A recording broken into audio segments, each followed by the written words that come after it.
Hello friends, आप सभी का स्वागत है इस वीडियो में।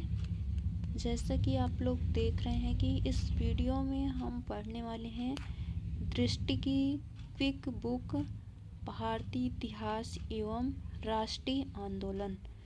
तो फ्रेंड्स, पहले मैं यह बता दे रही हूँ कि इस बुक से हमने शॉर्ट नोट्स तैयार किए हैं, जो कि यह बहुत ही महत्वपूर्ण पॉइंट को हमने इस वीडियो में अब खुद से बनाए हुए हैं। तो यह वीडियो पूरा ज़रूर देखिए।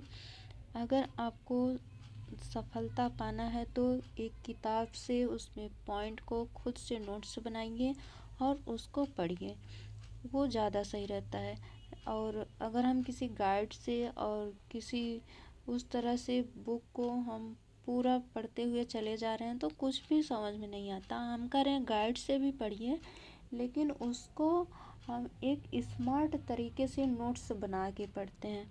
तो आइए आज हम पढ़ते हैं इस नोट्स से, क्योंकि बहुत ही महत्वपूर्ण है। तो देखिए, ये मुग़ल काल का जो है मुग़ल काल का अंत कैसे होता है, थोड़ा हम आधुनिक इतिहास शुरू करने से पहले थोड़ी चर्चा कर लेते हैं। जैसे 1707 ईस्वी में जब औरंगजेब की मृत्यु हो जाती है तो उसके बाद की घटना को हम देख रहे हैं। ओके, तो औरंगजेब की जब मृत्यु हो जाती है तो इनके 3 पुत्र थे, जो कि उस राज सिंहासन गद्दी के लिए तीनों आपस में संघर्ष करने लगते हैं। और इनके 3 पुत्र में बहादुर शाह प्रथम के नाम से जाने जाते हैं, और दूसरे थे आजम, और तीसरे हैं काम बख्श। इनके 3 पुत्रों में जो संघर्ष होता है उसमें विजय किसकी प्राप्ति होती है, तो बहादुर शाह प्रथम की। तो 1707 ईस्वी में जो बहादुर शाह, यह शाह आलम के नाम से भी जाना जाता है। तो 1707 ईस्वी में ये गद्दी पर बैठने वाला प्रथम वृद्ध शासक व्यक्ति था। जो औरंगजेब का प्रथम बेटा था, शाह आलम प्रथम, यह गद्दी पे बैठता है और यह सर्वाधिक वृद्ध व्यक्ति है। इसे शाह ए बेखबर कहा जाता है। शाह आलम को शाह ए बेखबर कहा जाता है। औरंगजेब ने शिवाजी के पोते शाहू को कैद किया था, बहादुर शाह ने उसे छोड़ दिया। तो आइए समझते हैं क्या हुआ था कि औरंगजेब अपने शासन काल में शिवाजी के पोते को उसने कैद करके रखा हुआ था।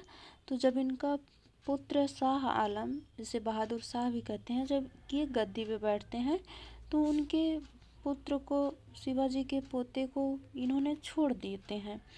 और आगे देखते हैं, जब ये छोड़ देते हैं तो वहीं से बहादुर शाह का धीरे धीरे अंत हो जाता है। और आगे देखते हैं कि बहादुर शाह के भी 4 पुत्र थे।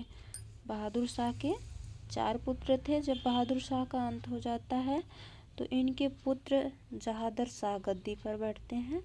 तो जहादर शाह गद्दी पर किसकी मदद से बैठते हैं, तो जुल्फ़िकार खां की मदद से। 1712 ईस्वी से 1713 ईस्वी तक जहादर शाह गद्दी पर बैठते हैं।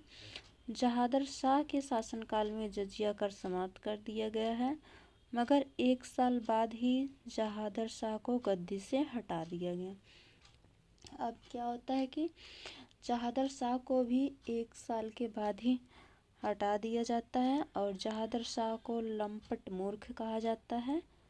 1713 ईस्वी में फर्रुखसियर बादशाह बना। 1713 ईस्वी में फर्रुखसियर बादशाह बने हैं। और फर्रुखसियर किसके मदद से बनते हैं, तो सैयद बंधुओं के मदद से बनते हैं। सैयद बंधु 2 भाई थे, अब्दुल्ला खां और हुसैन अली खां। ये दोनों शक्तिशाली सरदार थे। फर्रुखसियर की उपाधि है घृणित कायर। फर्रुखसियर को घृणित कायर कहा जाता था और इनका शासनकाल 1713 से 1719 तक चलता है। फर्रुखसियर ने सैयद बंधुओं की शक्ति को तोड़ने की कोशिश की, तब उन्होंने 1719 में मौत के घाट उतार दिया। जो सैयद बंधु थे, ये फर्रुखसियर ने सोचा कि उनकी शक्ति को तोड़ते हैं, और वो दोनों भाई ने ही इन्हें मौत के घाट उतार दिया। फर्रुखसियर के चचेरे भाई मोहम्मद शाह को 1720 ईस्वी में बादशाह बनाया गया। फर्रुखसियर के जो चचेरे भाई थे मोहम्मद शाह को ही 1720 ईस्वी में बादशाह बनाया गया। मोहम्मद शाह रंगीला के नाम से जानते हैं। चिन किलिच खां औरंगजेब का एक मशहूर सेनापति था, जो खां के नेतृत्व में सैयद बंधुओं को उखाड़ फेंका। मोहम्मद शाह ने 1748 ईस्वी में 29 साल तक शासन किया। जो मोहम्मद शाह थे, ये 1720 ईस्वी से 1748 ईस्वी यानी 29 साल तक शासन किए। मोहम्मद शाह के उत्तराधिकारी अहमद शाह 1748 से 1754 तक इनका शासन चला। आलमगीर द्वितीय 1759 से 1806 ईस्वी तक केवल कहने के लिए बादशाह थे। इस दौरान देश में मराठों की अत्यंत महत्वपूर्ण शक्ति का उदय हुआ। आगे एक पॉइंट मिलता है कि 1717 में फर्रुखसियर ने दस्तक जारी किया, और ईस्ट इंडिया का मैग्ना कार्टा इन्हें कहा जाता है। और फर्रुखसियर ने बंदा बैरागी की भी हत्या कराई थी। जो फर्रुखसियर थे, ये बंदा बैरागी की हत्या कराए थे।